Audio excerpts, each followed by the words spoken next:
Euanne Hyuna, and thank you for subscribing me. And if you're not yet subscribed to my channel, and if you are new to my channel, don't forget to click the subscribe button and click the notification bell to notify you for my latest video, because you got me and I got you. Just leave the message in the comment box below and I'll be back to you. I promise. Let's be friends! Yesterday, friends, I would like to share with you the blessing that I received because I won $50. Yes, $50 to the giveaway of Miss Beautiful Me and Mine. Yes! Just kindly subscribe to her channel, Beautiful Me Mine. Actually, this is the second time I won on her giveaway. So, the first time I won on her giveaway last January 2019, and after 6 months, I won again. First time I won $20 and now I won $50.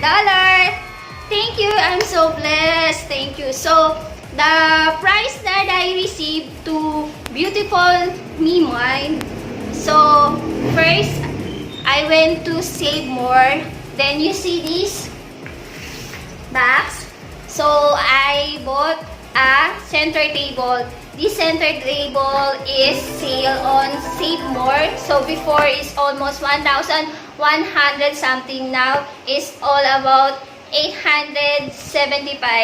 So today I will unbox this center table and then I will fix the center table that I buy. Just watch this video until the end and look how I assemble this center table.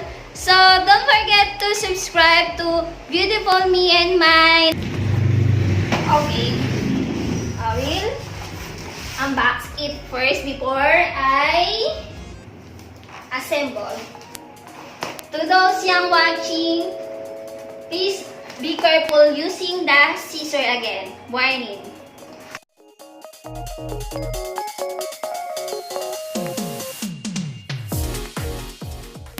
The color is mahogany. Yes.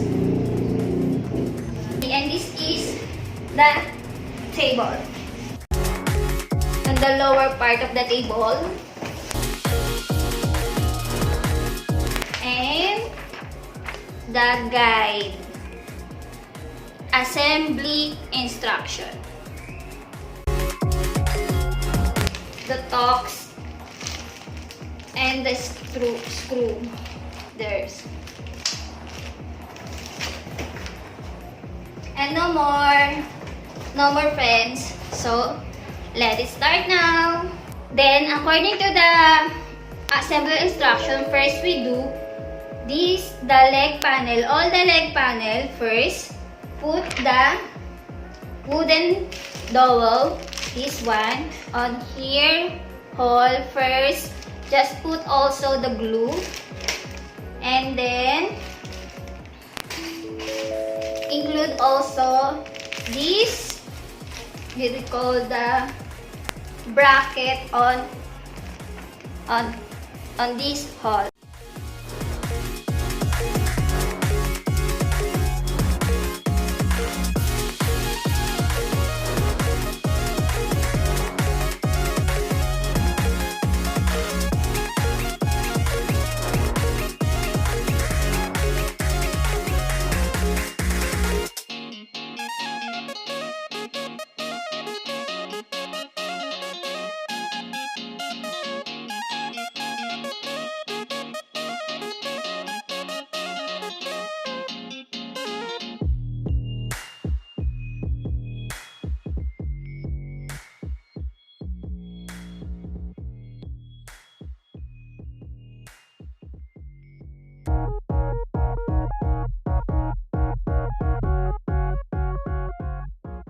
Next, this bracket will put here, and also put the screw.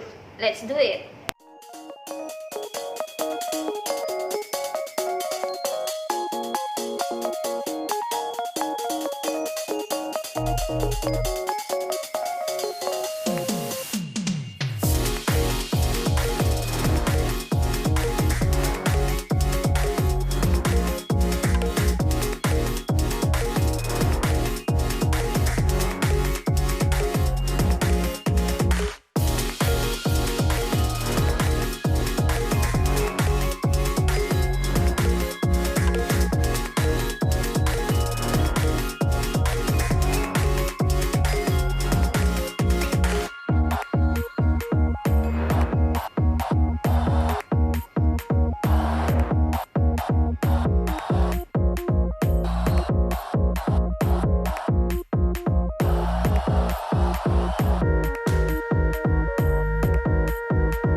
So, yung 4-leg panel, ikakabit na natin sa top panel.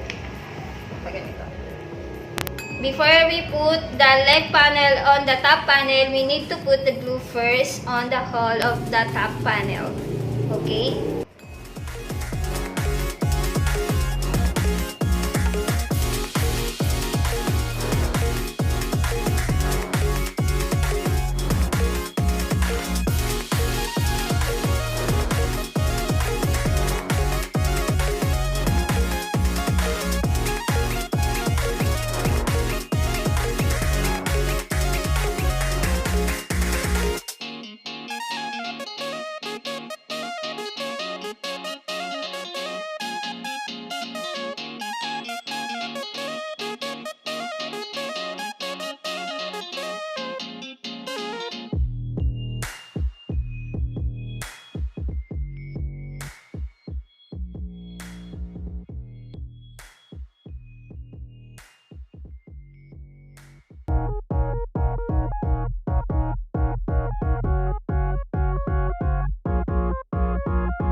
Is finished. This is the center table that I assembled. So if you like this video, don't forget to share, like, and subscribe to my channel. And click the subscribe button and notification bell to notify you for my next video. I hope you enjoy watching my DIY center table.